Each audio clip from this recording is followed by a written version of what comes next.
श्री शिवाय नमस्तुभ्यम।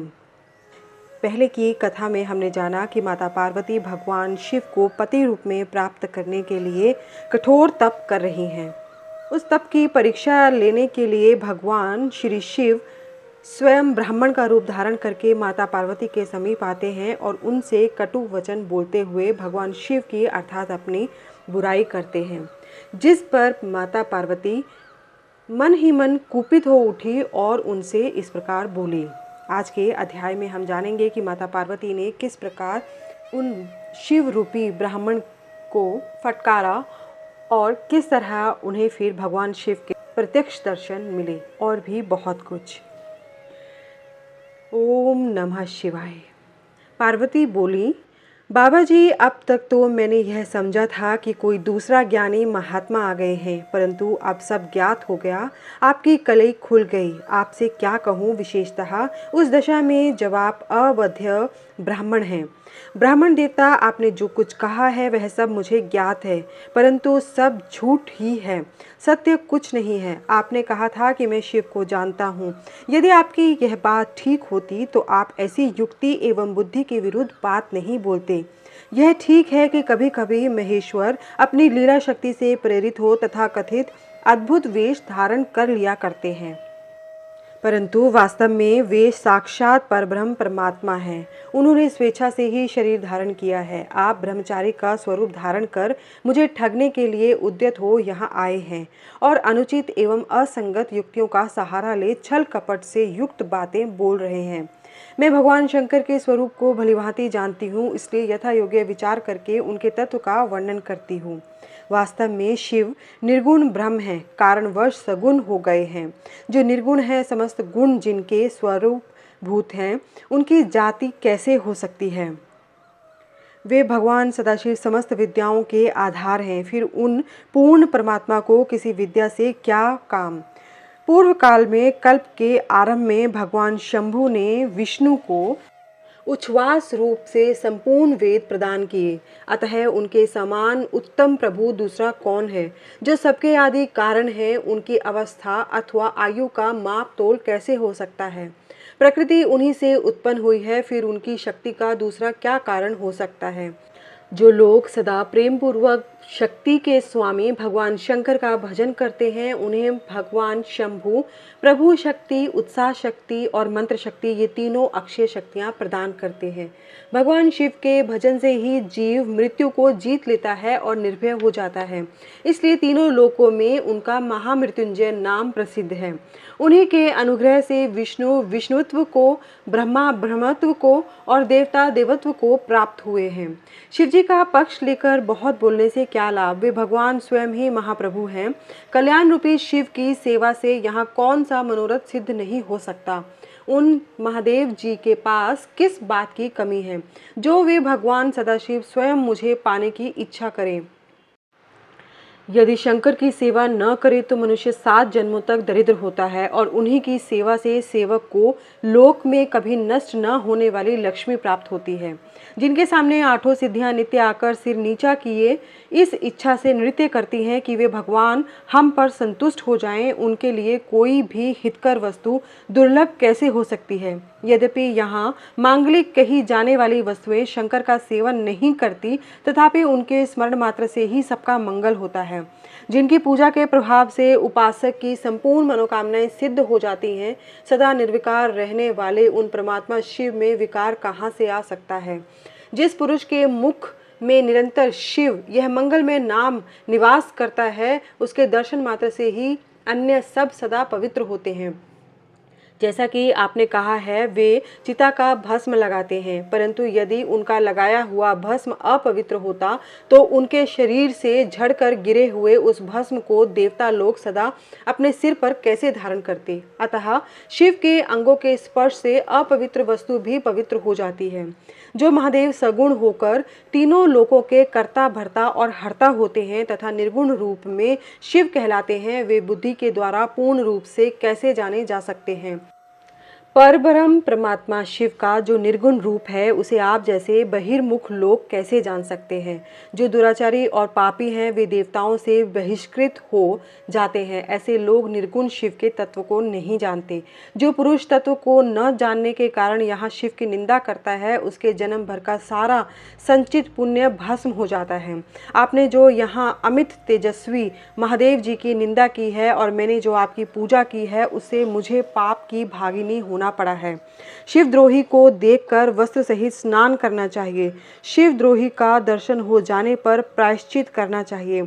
इतना कहकर पार्वती जी उस ब्राह्मण पर अधिक रुष्ट होकर बोली, रे दुष्ट, तूने कहा था कि मैं शंकर को जानता हूँ, परंतु निश्चय ही तूने उन सनातन शिव को नहीं जाना है। भगवान रुद्र को तू जैसा कहता है वे वैसे ही क्यों न हो, उनके जैसा भी बहुसंख्यक रूप क्यों न हो, सत्पुरुषों के प्रियतम नित्य निर्विकार वे भगवान शिव ही मेरे अभीष्टतम देव हैं।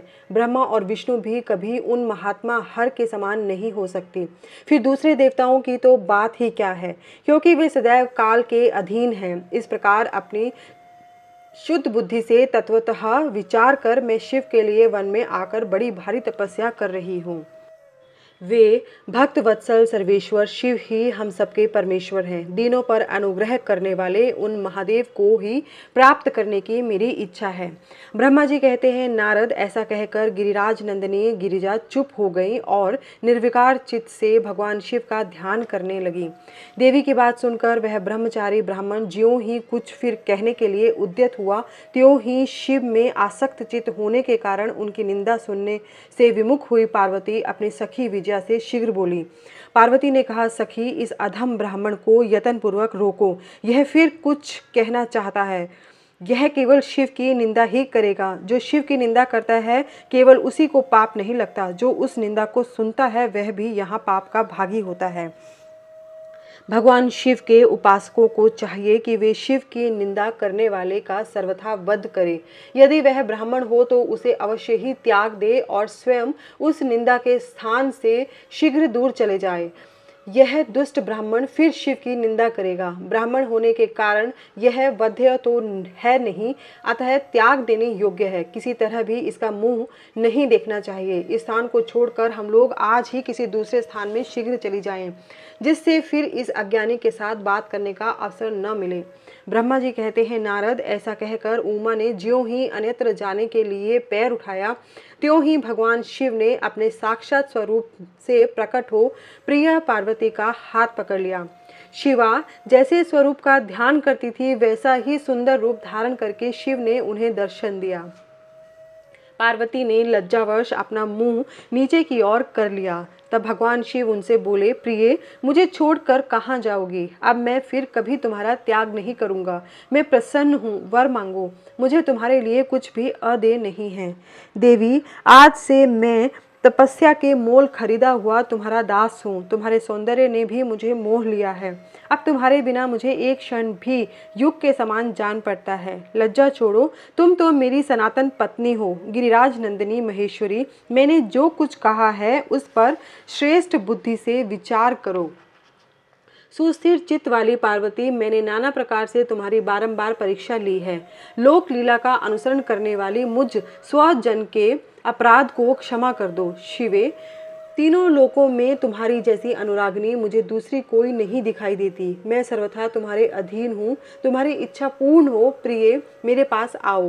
तुम मेरी पत्नी हो और मैं तुम्हारा वर हूँ। तुम्हारे साथ मैं शीघ्र ही अपने निवास स्थान उत्तम पर्वत कैलाश पर चलूँगा। ब्रह्मा जी कहते हैं, देवादिदेव महादेव जी के ऐसा कहने पर पार्वती देवी आनंद मगन हो उठी। उनका तपस्या जनित पहले का सारा कष्ट मिट गया। मुनिश्रेष्ठ, सती साध्वी पार्वती की सारी थकावट दूर हो गई, क्योंकि परिश्रम फल प्राप्त हो जाने पर प्राणी का पहले वाला सारा श्रम नष्ट हो जाता है। ब्रह्मा जी कहते हैं, नारद, परमात्मा हर की यह बात सुनकर और उनके आनंददायी रूप का दर्शन करके पार्वती को बड़ा हर्ष हुआ। उनका मुख प्रसन्नता से खिल उठा। वे बहुत सुख का अनुभव करने लगी। फिर उन महासाध्वी शिवा ने अपने पास ही खड़े हुए भगवान शिव से कहा।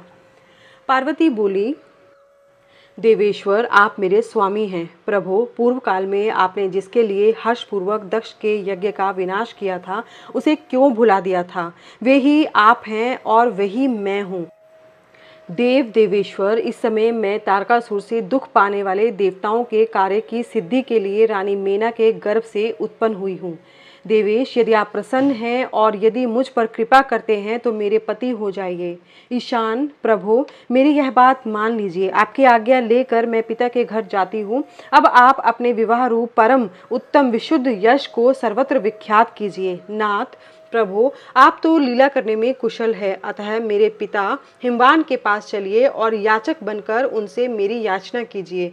लोक में मेरे पिता के यश को फैलाते हुए आपको ऐसा ही करना चाहिए। इस तरह आप मेरे संपूर्ण गृहस्थाश्रम को सफल बनाइए। जब आप संपूर्ण प्रसन्नता पूर्वक ऋषियों से मेरे पिता को सब बातों की जानकारी कराएंगे, तब मेरे पिता अपने भाई बंधुओं के साथ आपकी आज्ञा का पालन करेंगे, इसमें संदेह नहीं है। जब मैं पहले प्रजापति दक्ष की कन्या थी और मेरे पिता ने आपके हाथ में मेरा हाथ दिया, उस समय आपने शास्त्रोक्त विधि से विवाह का कार्य पूरा नहीं किया। मेरे पिता दक्ष ने ग्रहों की पूजा नहीं की, अतः उस विवाह में ग्रह पूजन विषयक बड़ी भारी त्रुटि रह गई। इसलिए प्रभु महादेव, अब की बार देवताओं के कार्य की सिद्धि के लिए आप शास्त्रोक्त विधि से विवाह कार्य का संपादन करें। विवाह की जैसी रीति है उसका पालन आपको अवश्य करना चाहिए। मेरे पिता हिमवान को यह अच्छी तरह ज्ञात हो जाना चाहिए कि मेरी पुत्री ने शुभ कारक तपस्या की है। पार्वती की ऐसी बात सुनकर भगवान सदाशिव बड़े प्रसन्न हुए और उनसे हंसते हुए से प्रेम पूर्वक बोले। शिव ने कहा, देवी महेश्वरी, मेरी यह बात उत्तम बात सुनो।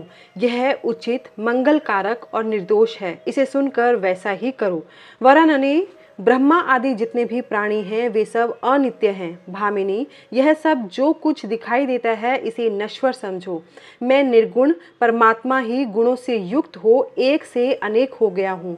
जो अपने प्रकाश से प्रकाशित होता है वही परमात्मा मैं दूसरे के प्रकाश से प्रकाशित होने वाला हो गया। देवी, मैं स्वतंत्र हूँ, परंतु तुमने मुझे परतंत्र बना दिया।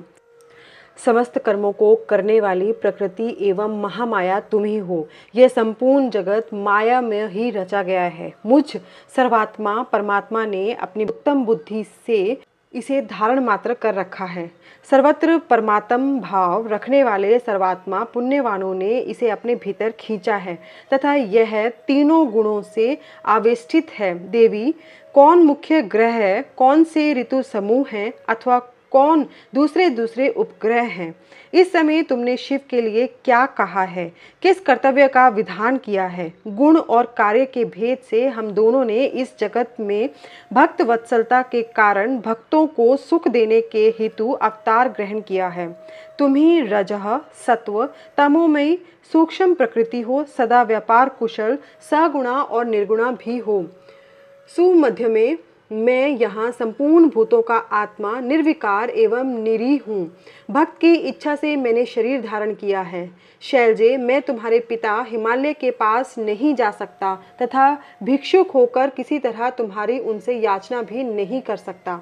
गिरिराज नंदिनी महान गुणों से अत्यंत गौरवशाली महात्मा पुरुष भी अपने मुंह से देही दो यह बात निकालने पर तत्काल लघुता को प्राप्त हो जाता है। कल्याणी, ऐसा जानकर हमारे लिए यहाँ कहती हो। भद्रे, तुम्हारी आज्ञा से मुझे सब कुछ करना है, अतः जैसी तुम्हारी इच्छा वैसा करो। महादेव जी के ऐसा कहने पर भी सती साध्वी कमल लोचना महादेवी शिवा ने उन भगवान शंकर को बारंबार भक्ति भाव से प्रणाम करके कहा। पार्वती बोली, नाथ, आप आत्मा हैं और मैं प्रकृति, इस विषय में विचार करने की कोई बात नहीं है। हम दोनों स्वतंत्र और निर्गुण होते हुए भी भक्तों के अधीन होने के कारण सगुण हो जाते हैं। शंभो, प्रभो, आपको प्रयत्न पूर्वक मेरी प्रार्थना के अनुसार कार्य करना चाहिए। शंकर, आप मेरे लिए याचना करें और हिमवान को दाता बनने का सौभाग्य प्रदान करें।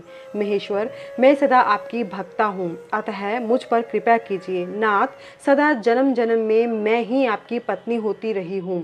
आप परब्रह्म परमात्मा हैं, निर्गुण हैं, प्रकृति से परे हैं, निर्विकार निरीह एवं स्वतंत्र परमेश्वर हैं। तथापि भक्तों के उद्धार में संलग्न होकर यहाँ सगुण भी हो जाते हैं। स्वात्म राम होकर भी लीला विहारी बन जाते हैं, क्योंकि आप नाना प्रकार की लीलाएं करने में कुशल हैं। महादेव महेश्वर, मैं सब प्रकार से आपको जानती हूँ। सर्वज्ञ, अब बहुत कहने से क्या लाभ, मुझ पर दया कीजिए। नाथ, महान अद्भुत लीला करके लोक में अपने सुयश का विस्तार कीजिए, जिसे गा गा कर लोग अनायास ही भवसागर से पार हो जाएं। ब्रह्मा जी कहते हैं, नारद, ऐसा कहकर गिरिजा ने महेश्वर को बारंबार प्रणाम किया और मस्तक झुकाकर हाथ जोड़ वे चुप हो गईं। उनके ऐसा कहने पर महात्मा महेश्वर ने लोक लीला का अनुसरण करने के लिए वैसा करना स्वीकार कर लिया। पार्वती ने जो कुछ कहा था उसी को प्रसन्नता पूर्वक करने के लिए उद्यत हो वे हंसने लगे। तदनंतर हर्ष से भरे हुए शंभु अंतर्धान हो कैलाश को चले गए। उस समय काली के विरह से उनका चित्त उन्हीं की ओर खिंच गया था। कैलाश पर जाकर परमानंद में निमग्न हुए महेश्वर ने अपने नंदी आदि गणों से वह सारा वृत्तांत कह सुनाया। वे भैरव आदि सभी गण भी वह सब समाचार सुनकर अत्यंत सुखी हो गए और महान उत्सव करने लगे। नारद, उस समय वहां महान मंगल होने लगा। सबके दुख नष्ट हो गए और रुद्रदेव को भी पूर्ण आनंद प्राप्त हुआ।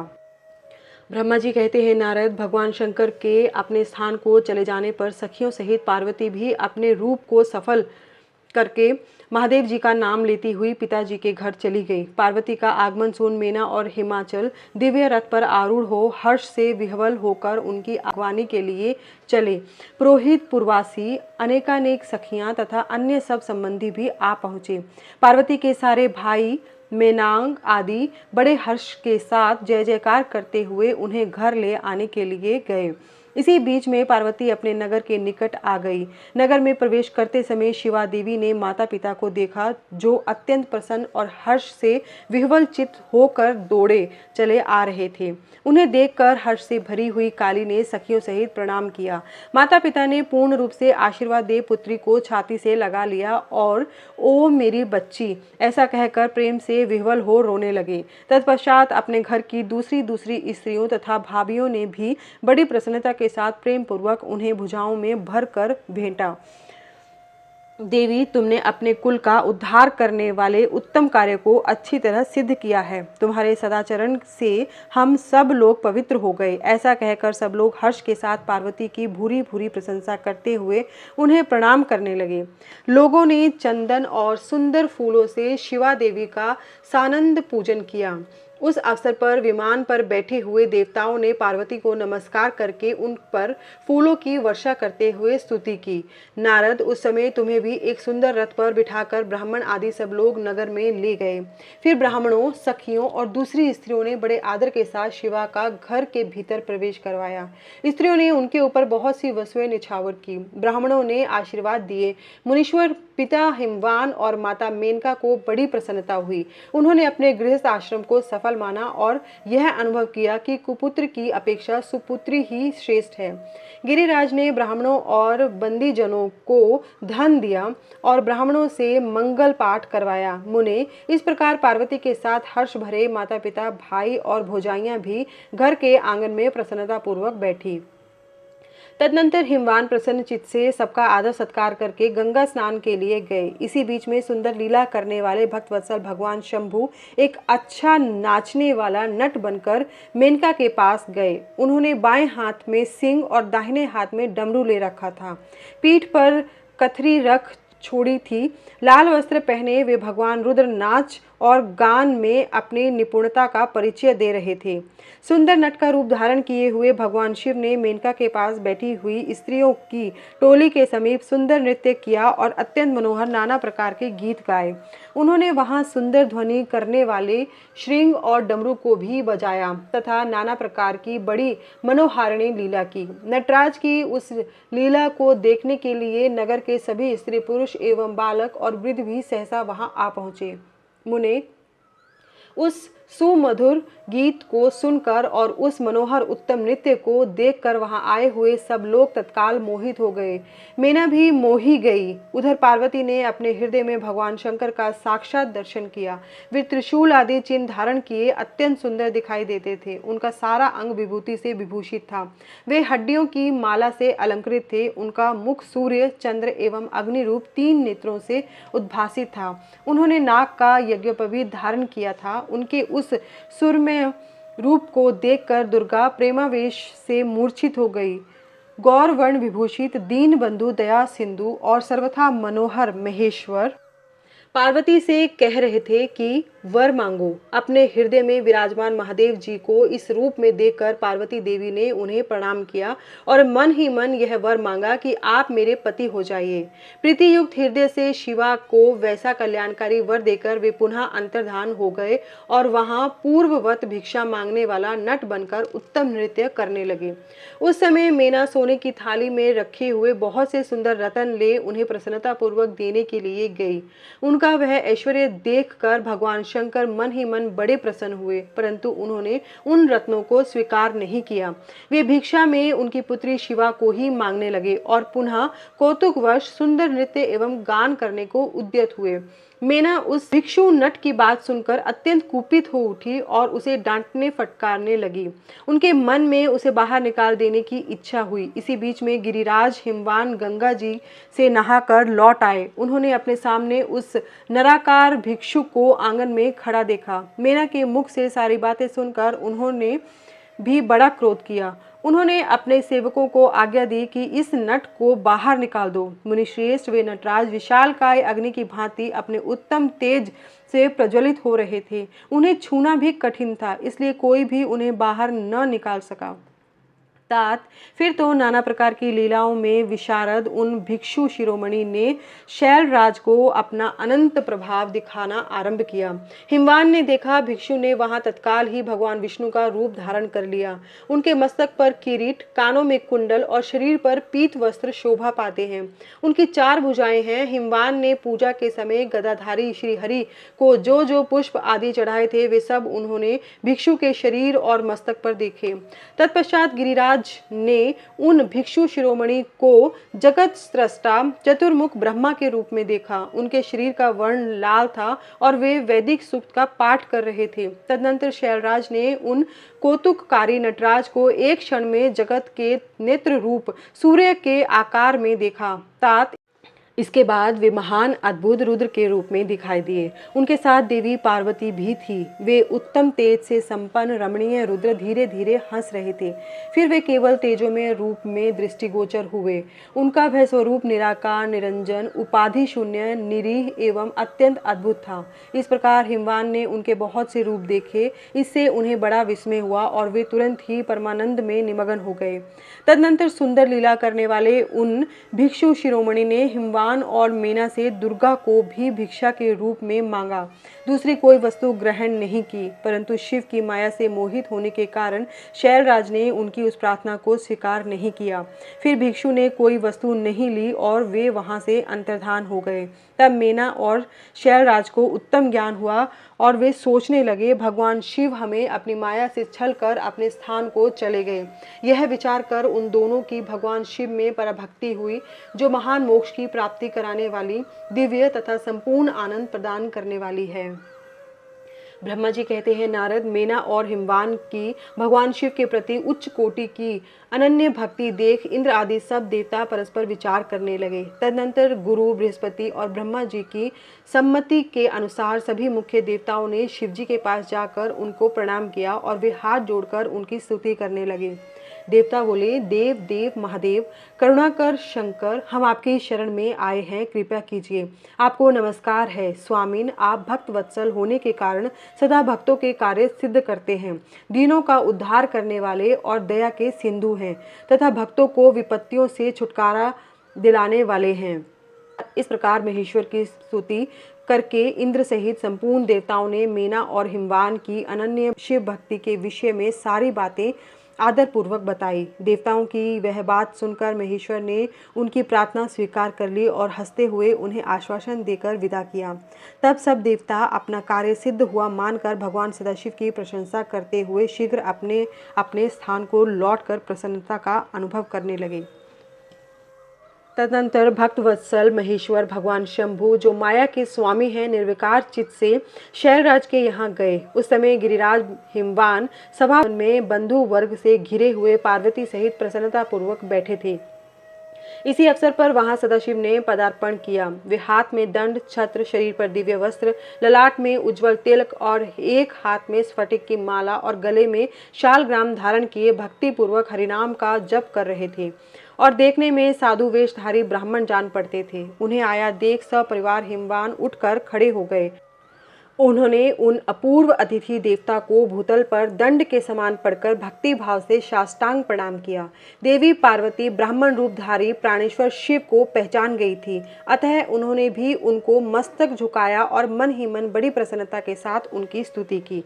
ब्राह्मण रूपधारी शिव ने उन सबको प्रेम पूर्वक आशीर्वाद दिया, किंतु शिवा को सबसे अधिक मनोवांछित शुभ आशीर्वाद प्रदान किया।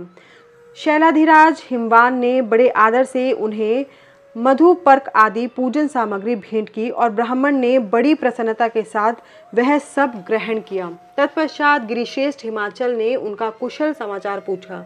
मुने अत्यंत प्रीतिपूर्वक उन द्विराज की विधिवत पूजा करके शैलराज ने पूछा, आप कौन हैं? तब उन ब्राह्मण शिरोमणि ने गिरिराज से शीघ्र ही आदर पूर्वक कहा। वे श्रेष्ठ ब्राह्मण बोले, गिरिश्रेष्ठ, मैं उत्तम विद्वान वैष्णव ब्राह्मण हूँ और ज्योतिषी की वृत्ति का आश्रय लेकर भूतल पर भ्रमण करता रहता हूँ। मन के समान मेरी गति है। मैं सर्वत्र जाने में समर्थ और गुरु की दी हुई शक्ति से सर्वज्ञ, परोपकारी, शुद्धात्मा, दया सिंधु और विकार नाशक हूँ। मुझे ज्ञात हुआ है कि तुम अपनी इस लक्ष्मी सरीखी सुंदर रूप वाली दिव्य सुलक्षणा अपनी पुत्री को एक आश्रय रहित, असंग, कुरूप और गुणहीन वर महादेव जी के हाथ में देना चाहते हो। वे रुद्र देवता मरघट में वास करते हैं, शरीर में सांप लपेटे रहते हैं और योग साधते फिरते हैं। उनके पास पहनने के लिए एक वस्त्र भी नहीं है। वे वैसे ही नंग धड़ंग घूमते हैं, आभूषण की जगह सर्प धारण करते हैं। उनके कुल का नाम आज तक किसी को ज्ञात नहीं हुआ। वे कुपात्र और कुशील हैं, स्वभावतः विहार से दूर रहते हैं, सारे शरीर में भस्म रमाते हैं, क्रोधी और अविवेकी हैं। उनकी अवस्था कितनी है वह किसी को ज्ञात नहीं है। वे अत्यंत कुत्सित, जटा का बोझ सदा सिर पर धारण किए रहते हैं। वे भले बुरे सबको आश्रय देने वाले, भ्रमणशील, नागहारधारी, भिक्षुक, कुमार्ग परायण तथा हठ पूर्वक वैदिक मार्ग का त्याग करने वाले हैं। ऐसे अयोग्य वर को आप अपनी बेटी ब्याहना चाहते हैं। अचल राज, अवश्य ही आपका यह विचार मंगलदायक नहीं है। नारायण कुल में उत्पन्न ज्ञानियों में श्रेष्ठ गिरिराज, मेरे कथन का मर्म समझो। तुमने जिस पात्र को ढूंढ रखा है वह इस योग्य नहीं है कि उसके हाथ में पार्वती का हाथ दिया जाए। शैलराज, तुम ही देखो, उनके एक भी भाई बंधु नहीं हैं।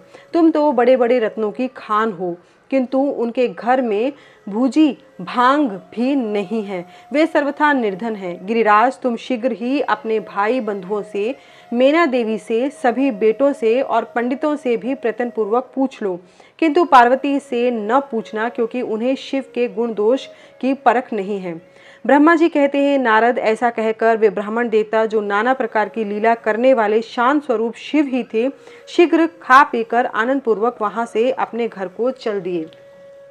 ब्रह्मा जी कहते हैं, ब्राह्मण रूपधारी शिव जी के वचनों का मेना के ऊपर बड़ा प्रभाव पड़ा और उन्होंने दुखी होकर पति से कहा, गिरिराज, इस वैष्णव ब्राह्मण ने शिव जी की जो निंदा की है उसे सुनकर मेरा मन उनकी ओर से बहुत खिन्न एवं विरक्त हो गया है। शैलेश्वर रुद्र के रूप, शील और नाम सभी कुत्सित हैं। मैं उन्हें अपनी सुलक्षणा पुत्री कदापि नहीं दूंगी। यदि आप मेरी बात नहीं मानेंगे तो मैं निसंदेह मर जाऊंगी। अभी इस घर को छोड़ दूंगी अथवा विष खा लूंगी। पार्वती के गले में फांसी लगाकर गहन वन में चली जाऊंगी अथवा उसे महासागर में डुबो दूंगी, परंतु अपनी बेटी को रुद्र के गले नहीं मड़ूंगी। ऐसा कहकर मेना तुरंत कोप भवन में चली गई और अपने हार को फेंक कर रोती हुई धरती पर लौट गई। इधर भगवान शिव को इस बात का पता लगा, तब उन्होंने अरुंधति सहित सप्त ऋषियों को बुलाया और मेना के पास जाकर उन्हें समझाने की आज्ञा दी। शिवजी का आदेश प्राप्त कर भगवान शिव को नमस्कार करके वे दिव्य ऋषि आकाश मार्ग से उस स्थान को चल दिए जहां हिमवान की नगरी थी। उस दिव्यपुरी को देखकर उन सब ऋषियों को बड़ा विस्मय हुआ। वे हिमाचलपुरी के परस्पर प्रशंसा करते हुए सब ऐश्वर्यों से भरे पूरे हिमवान के घर जा पहुंचे। उन सूर्य तुल्य तेजस्वी सातों ऋषियों को दूर से आकाश के रास्ते आता देख हिमवान को बड़ा विस्मय हुआ। वे बोले, ये 7 सूर्य तुल्य तेजस्वी मुनि मेरे पास आ रहे हैं।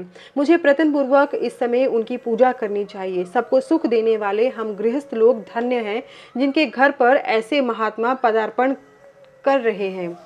ब्रह्मा जी कहते हैं, इसी समय वे मुनि आकाश से उतरकर पृथ्वी पर खड़े हो गए। उन्हें देख हिमवान बड़े आदर के साथ आगे बढ़े और हाथ जोड़कर मस्तक झुकाकर उन सप्त ऋषियों को प्रणाम करके बड़े सम्मान के साथ उन सबकी पूजा की और उन्हें आगे करके कहा, मेरा गृहाश्रम आज धन्य हो गया। यूं कहकर उन्हें बैठने के लिए भक्तिपूर्वक आसन लगाकर दिया। जब वे आसनों पर बैठ गए तब उनकी आज्ञा लेकर हिमवान भी बैठे और वहां उन ज्योतिर्मय महर्षियों से इस प्रकार बोले।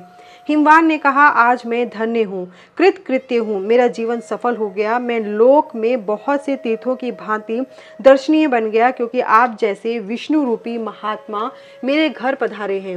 आप लोग पूर्ण काम हैं। हम दीनों के घरों में आपका क्या काम हो सकता है? तथापि मुझ सेवक के योग्य यदि कोई कार्य है तो कृपया पूर्वक उसे अवश्य कहें।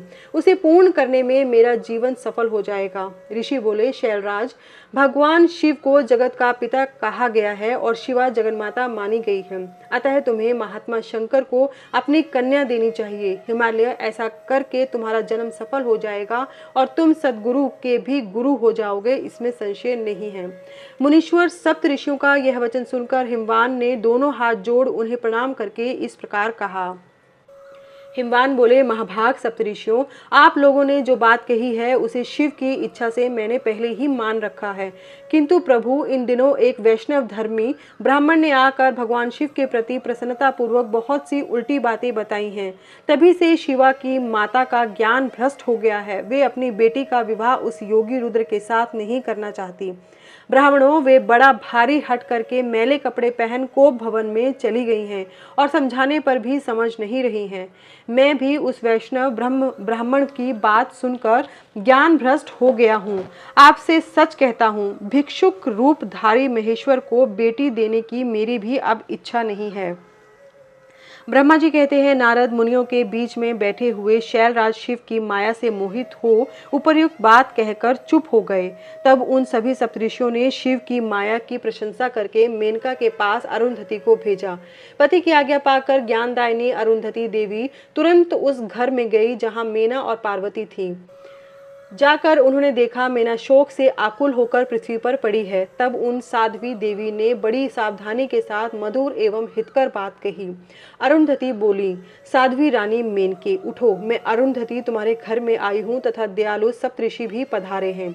अरुंधति का स्वर सुनकर मेनका शीघ्र उठ खड़ी हुई और लक्ष्मी जैसी तेजस्विनी उन पतिव्रता देवी के चरणों में मस्तक रखकर बोली। मेना ने कहा, अहो, हम पुण्य जन्मा जीवों को आज यह किस पुण्य का फल प्राप्त हुआ कि हमारे घर में जगत स्रष्टा ब्रह्मा जी की पुत्रवधू और महर्षि वशिष्ठ की पत्नी पधारी हैं। देवी, आप किस लिए आई हैं, यह मुझे बताइए।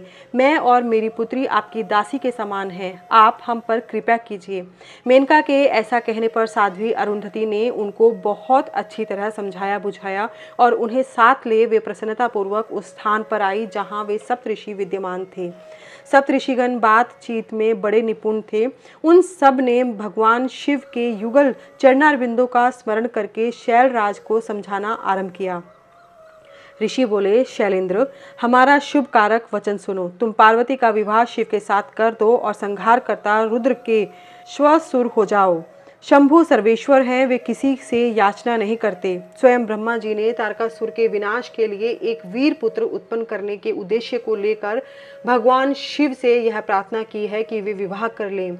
भगवान शंकर तो योगियों के शिरोमणि हैं, वे विवाह के लिए उत्सुक नहीं हैं। केवल ब्रह्मा जी की प्रार्थना से ही वे महादेव तुम्हारी कन्या का पानी ग्रहण करेंगे। तुम्हारी पुत्री ने जब तपस्या की थी उस समय उनके सामने उन्होंने उससे विवाह की प्रतिज्ञा कर ली थी। इन्हीं 2 कारणों से वे योगीराज शिव विवाह करेंगे।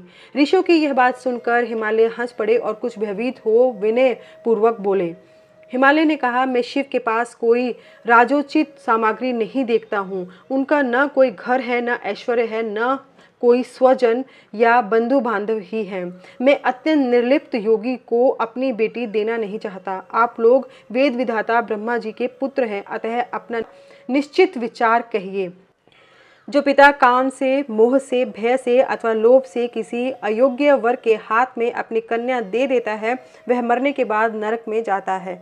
अतः मैं स्वेच्छा से भगवान शूलपाणी को अपनी कन्या नहीं दूंगा। इसलिए महर्षियों, जो उचित विधान हो उसे आप लोग कहिए। मुनीश्वर नारद हिमाचल के इस वचन को सुनकर बातचीत करने में निपुण महर्षि वशिष्ठ ने उनसे यो कहा। वशिष्ठ बोले, शैलेश्वर, मेरी बात सुनो। यह सर्वथा तुम्हारे लिए हितकारक, धर्म के अनुकूल, सत्य तथा इहलोक और परलोक में सुखदायक है। शैलराज, लोक तथा वेद में 3 प्रकार के वचन उपलब्ध होते हैं। शास्त्रज्ञ पुरुष अपने निर्मल ज्ञान दृष्टि से उन सब प्रकार के वचनों को जानता है। एक तो वह वचन है जो तत्काल सुनने में बड़ा सुंदर प्रिय लगता है, परंतु पीछे वह असत्य एवं अहितकारक सिद्ध होता है।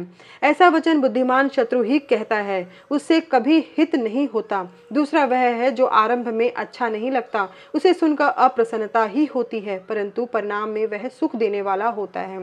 इस तरह का वचन कहकर दयालु धर्मशील बांधव जन ही कर्तव्य का बोध कराता है। तीसरी श्रेणी का वचन वह है जो सुनते ही अमृत के समान मीठा लगता है और समय काल में सुख देने वाला होता है। सत्य ही उसका सार होता है, इसलिए वह हितकारक हुआ करता है। ऐसा वचन सबसे श्रेष्ठ और सबके लिए अभिष्ट है। शैलराज, इस तरह नीति शास्त्र में 3 प्रकार के वचन कहे गए हैं। इन तीनों में से तुम्हें कौन सा वचन अभिष्ट है, बताओ। मैं तुम्हारे लिए वैसा ही वचन कहूँगा। भगवान शंकर संपूर्ण देवताओं के स्वामी हैं। उनके पास बाह्य संपत्ति नहीं है। इसका कारण यह है कि उनका चित्त एकमात्र ज्ञान के महासागर में मगन रहता है। जो ज्ञानानंद स्वरूप और सबके ईश्वर हैं, उन्हें लौकिक अर्थात बाह्य वस्तुओं की क्या इच्छा होगी। गृहस्थ पुरुष राज्य और संपत्ति से सुशोभित होने वाले वर को अपनी पुत्री देता है, क्योंकि किसी दीन दुखी को कन्या देने से पिता कन्याघाती होता है, उसे कन्या के वध का पाप लगता है। कौन जानता है कि भगवान शंकर दुखी है। कुबेर, जिनके किंकर हैं, जो अपनी भ्रूभंग की लीला मात्र से संसार की सृष्टि और संहार करने में समर्थ हैं, जिन्हें गुणातीत परमात्मा और प्रकृति से परे परमेश्वर कहा गया है, सृष्टि, पालन और संहार करने वाली जिनकी त्रिविध मूर्ति ही ब्रह्मा, विष्णु और हर नाम धारण करती है, उन्हें कौन निर्धन अथवा दुखी कह सकता है। ब्रह्मलोक में निवास करने वाले ब्रह्मा, क्षीर सागर में रहने वाले विष्णु तथा कैलाशवासी हर, ये सब शिव की ही विभूतियां हैं।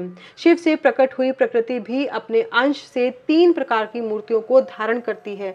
जगत में लीला शक्ति से प्रेरित हो वह अपनी कला से बहुत सा रूप धारण करती है। समस्त वांग्मय की अधिष्ठात्री देवी वाणी उनके मुख से प्रकट हुई है और सर्वसंपन्न स्वरूपिणी लक्ष्मी वक्षस्थल से आविर्भूत हुई है तथा शिवा ने देवताओं के एकत्र हुए तेज से अपने को प्रकट किया था और संपूर्ण दानवों का वध करके देवताओं को स्वर्ग की लक्ष्मी प्रदान की थी। देवी शिवा कल्पांतर में दक्ष पत्नी के उदर से जन्म ले सती नाम से प्रसिद्ध हुई और हर को उन्होंने पति के रूप में प्राप्त किया। दक्ष ने स्वयं ही भगवान शिव को अपनी पुत्री दी थी। सती ने पति की निंदा सुनकर योग बल से अपने शरीर को त्याग दिया था। वे ही कल्याण में सती अब तुम्हारे वीर्य और मेना के गर्भ से प्रकट हुई है। शैलराज, यह शिवा जन्म जन्म में शिव की ही पत्नी होती हैं। प्रत्येक कल्प में बुद्धि रूपा दुर्गा ज्ञानियों की श्रेष्ठ माता होती है। ये सदा सिद्ध, सिद्धिदायिनी और सिद्धि रूपिणी है। भगवान हर चिताभस्म के रूप में सती के अस्थि चूर्ण को ही स्वयं प्रेम पूर्वक अपने अंगों में धारण करते हैं। अतः गिरिराज, तुम स्वेच्छा से ही अपनी मंगलमयी कन्या को भगवान हर के हाथ में दे दो। तुम यदि नहीं दोगे तो वह स्वयं प्रियतम के स्थान में चली जाएगी। देवेश्वर शिव तुम्हारी पुत्री का अनंत क्लेश देखकर ब्राह्मण के रूप में इसकी तपस्या के स्थान पर आए थे और इसके साथ विवाह की प्रतिज्ञा करके इसे आश्वासन एवं वर देकर अपने आवास स्थान को लौट गए थे। गिरे, पार्वती की प्रार्थना से ही शंभु ने तुम्हारे पास आकर इसके लिए याचना की और तुम दोनों ने शिव भक्ति में मन लगाकर उनकी उस याचना को स्वीकार कर लिया था। गिरीश्वर, बताओ फिर किस कारण से तुम्हारी बुद्धि विपरीत हो गई। भगवान शिव ने देवताओं की प्रार्थना से प्रभावित होकर हम सब ऋषियों को और अरुंधति देवी को भी तुम्हारे पास भेजा है। हम तुम्हें यही शिक्षा देते हैं कि तुम पार्वती को रुद्र के हाथ में दे दो। गिरे, ऐसा करने पर तुम्हें महान आनंद प्राप्त होता है। शैलेंद्र, यदि तुम स्वेच्छा से अपनी बेटी शिवा को शिव के हाथ में नहीं दोगे तो भावी के बल से ही इन दोनों का विवाह हो जाएगा। तात, भगवान शंकर ने तपस्या में लगी हुई पार्वती को ऐसा ही वर दिया है। ईश्वर की हुई प्रतिज्ञा कभी पलट नहीं सकती। गिरिराज, ईश्वर के वश में रहने वाले समस्त साधु पुरुषों को भी प्रतिज्ञा का संसार में किसी के द्वारा उल्लंघन होना कठिन है, फिर साक्षात ईश्वर की प्रतिज्ञा के लिए तो कहना ही क्या है।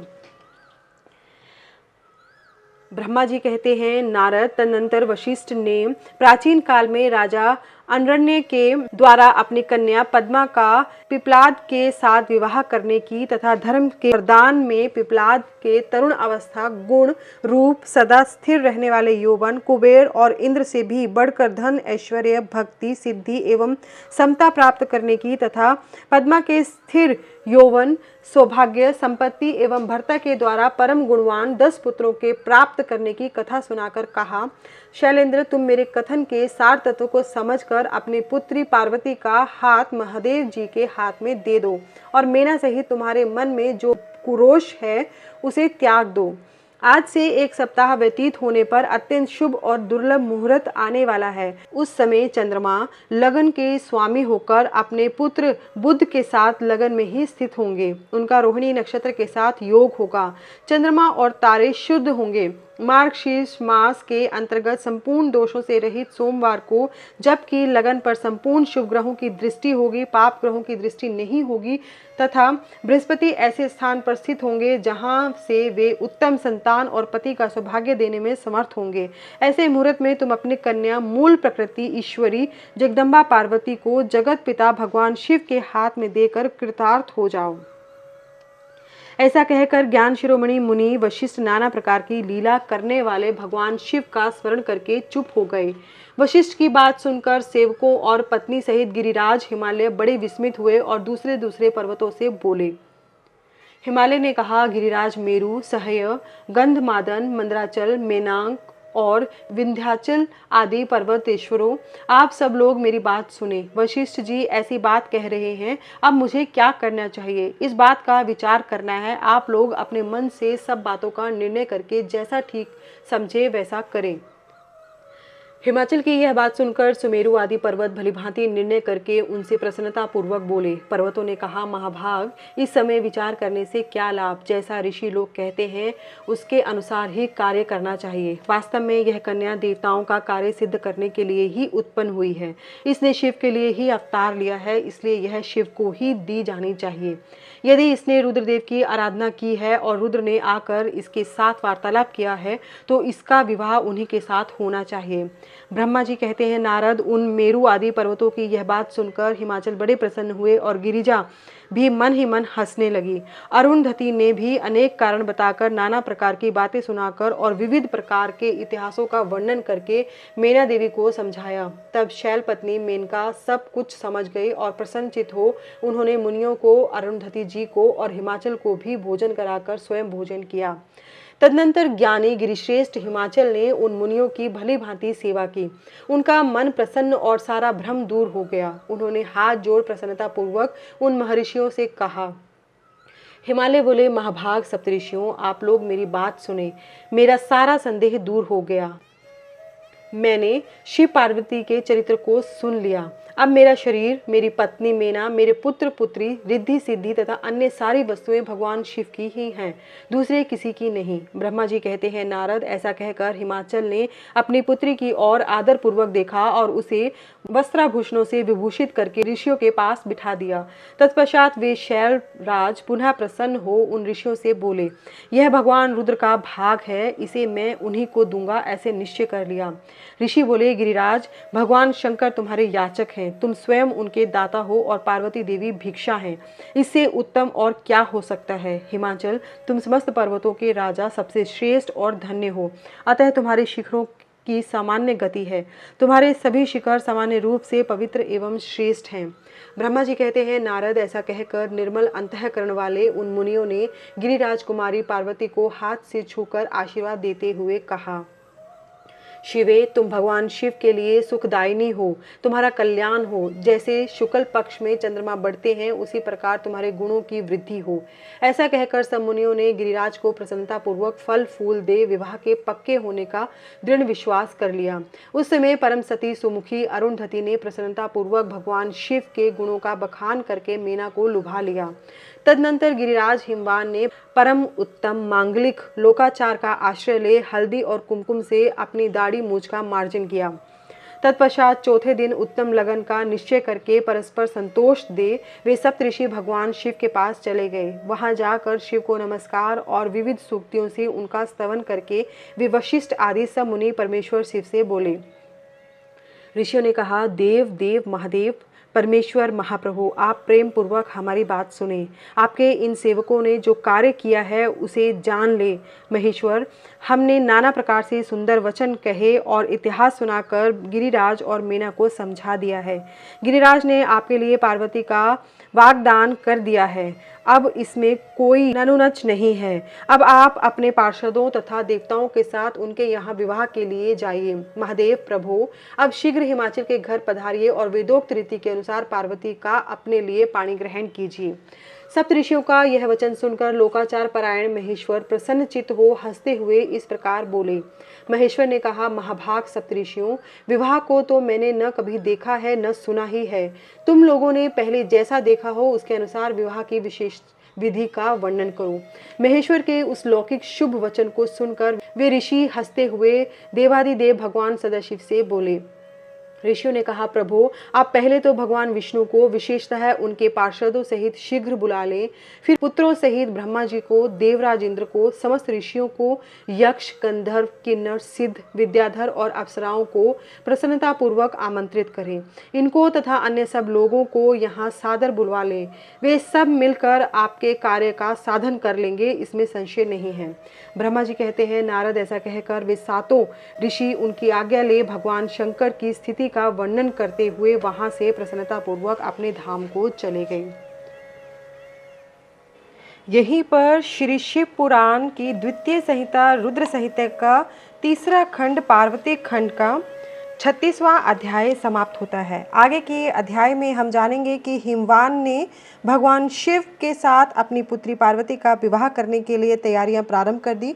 भगवान शिव के पास शिवा की लगन पत्रिका को भेजा तथा विवाह के लिए आवश्यक सामान जुटाना, मंगलाचार आरंभ करना, निमंत्रण पाकर पर्वतों और नदियों का दिव्य रूप में आना, पुरी की सजावट और विश्वकर्मा द्वारा दिव्य मंडप, देवताओं के निवास के लिए दिव्य लोकों का निर्माण करना और भी बहुत कुछ। शिव शक्ति नमो नमः। नमः शिवाय।